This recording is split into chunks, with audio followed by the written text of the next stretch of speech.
First off, we have 4 styles of energy, each one of us.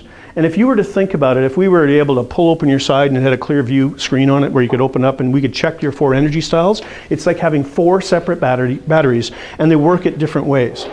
So those 4 categories are really critical for you to understand, because when you deplete one of those batteries in one area of your life, you're going to be grumpy, bitchy, and hard to get along with. I'm just telling you. If your friends and family haven't found that out already, you would like to know that.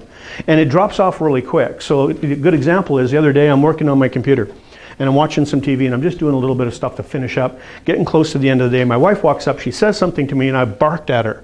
And I suddenly realized that I have now gotten rid of all my energy, because now I'm getting grumpy and we're into that grumpy bitchy mode. And so I walked downstairs, I had a laugh, turned off the computer because it was like, should have done it about an hour ago. And I said, sorry, I was all empty.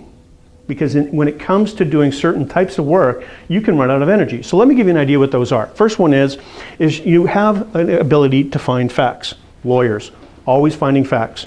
So in your industry as a whole, most lawyers can actually find facts for many, many hours a day. And so if you're one of those individuals and you need to have all the facts, you got to know that you're not moving too far until you have the facts. Facts are highly critical. What you do with the facts is really important. So you can either have facts in short dosage or long dosage. If you need a lot of facts, you're going to wait until you have all the information before you start. Do you know anybody that's like that? They're continually collecting information, or maybe you're one of those people and you can't get anything going because you've got to have all the information. And there's always more information. If you've ever noticed the internet, it's a huge information hole. And so failure to start happens because you can't get all the information. It's impossible. So if you're one of those people, you got to know how to handle that and how many hours a day you can work with information. Now, the other part is, what do we do with the information? Number 2 is, what do we do with that information? How do we categorize it? Are you the person that takes the information and you just want the bottom line? Give me the bottom line. If you've ever talked to a bottom line person or you're making a sales presentation to them, you can tell they're a bottom line person because when you start to explain things, they're kind of going like this and they get that deer in the headlight look and they're checking out. So that's what we call, different style of energy. Number 2 is follow-through energy. And follow-through energy is critical about what you do with the information. And so you got to know where you stand on that. Okay? If you're a person that can make systems and you can put things together and you can categorize and you can organize things, that's going to be the way you're going to do it. If you have to use an existing system, or the thought of actually filing just sucks the life right out of you, who has that? File syndrome? Okay, in my house, I do filing once a year, because it just drains me. It's not something I ever want to do. It's something I like doing. My wife has to poke me 3 times to do it, and I'd rather throw out than actually file.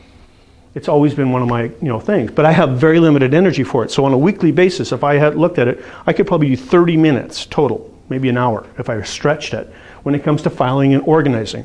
Now, can I think about the systems? And yes, I know how things are supposed to go and flow, but I only want to spend 30 minutes doing it. Right? Because other than that, I'm going to get grumpy and really disorganized.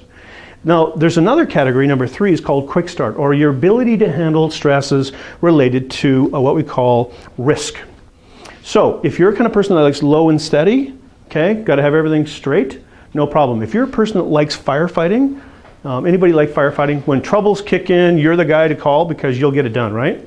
Or you're the lady to call? Absolutely. So firefighting energy is substantially different. Now, people that usually have a lot of this energy as kids, nowadays get put on Ritalin, right? Because they're highly creative and they don't want to do anything. There's two things that show up with that kind of energy. If you have lots of quick start energy, one is you will not start until it's like the last minute. So if you've ever had a child in your house that's like this, it's like, okay, they're studying for the exam on the way out the door, putting the shoes on.